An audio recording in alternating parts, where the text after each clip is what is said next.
Sugod ko, mangutan ako sa assignment.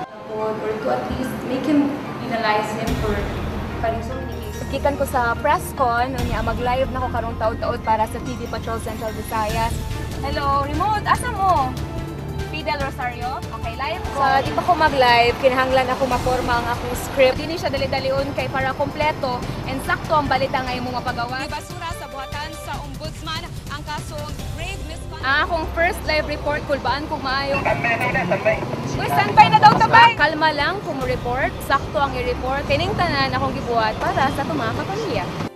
Ako yung nakatunan sa TV Patrol Central Visayas ang pagpaubo. Humbling experience kaayo na nga may mo kang parte sa kinabuhi. Ni bisan kinsa ako dako kayo nga pribilehiyo nga makahatag og impormasyon sa ato ang mga kapamilya nga nisalig gyud sa TV Patrol ug sa ABS-CBN. Carmica Vanlin, ABS-CBN News.